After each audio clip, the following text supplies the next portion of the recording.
अल्लाह ने कितने की इजाजत दे दी? 4।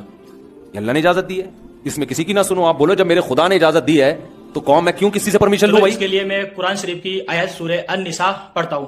उसमें साफ साफ लिखा गया है कि अगर तुम्हें डर है कि तुम 4 के साथ न्याय नहीं कर सकते तब तुम 1 के साथ ही संतुष्ट रहो, और अगर तुम 4 के साथ न्याय कर सकते हो तब आप 4 शादी कर सकते हो।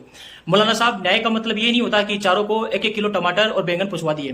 चलो, इसको समझने के लिए हम 14 साल पहले की हिस्ट्री में जाते हैं। आज से 14 साल पहले अरब कंट्री के अंदर कबीलों की लड़ाइयां और जंग हुआ करती थी, जिसके कारण बहुत सारी औरतें बेवा हो जाती थी, और बेवाओं का उस जमाने में जीवन बिल्कुल नरक के समान हुआ करता था। यानी कि वहां पर ऐसा कल्चर था, 10-10, 15-15 औरतें रखा करते थे बीवी के तौर पर। ये मान लो एक तरीके से गुलामी का काम था। वहां पर बीवियों को ऑब्जेक्ट की तरह समझा जाता था। तब आदेश हुआ कि आप 4 औरत रखो, 4 बीवी रखो, वो भी न्याय के साथ।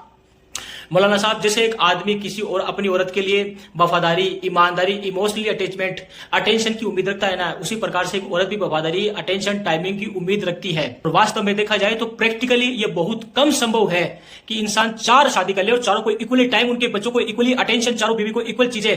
ये प्रैक्टिकली पॉसिबल बहुत 99% कम है। इसलिए इनडायरेक्टली तौर से कुरान शरीफ में लिखा गया है कि तुम अगर न्याय नहीं कर सको तो आप एक से ही संतुष्ट रहो। तो आप इनडायरेक्टली समझ सकते हैं कि क्या कहा गया है।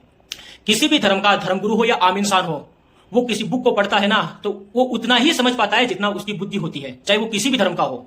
अपने धर्मगुरु की इज्जत करना बहुत अच्छी बात है, लेकिन उनको ब्लाइंडली फॉलो करना मूर्खता वाली बात होती है। खुद जानो, खुद समझो। चलो, अगले वीडियो में मिलते हैं। ज्यादा बच्चे इस्लाम के अंदर।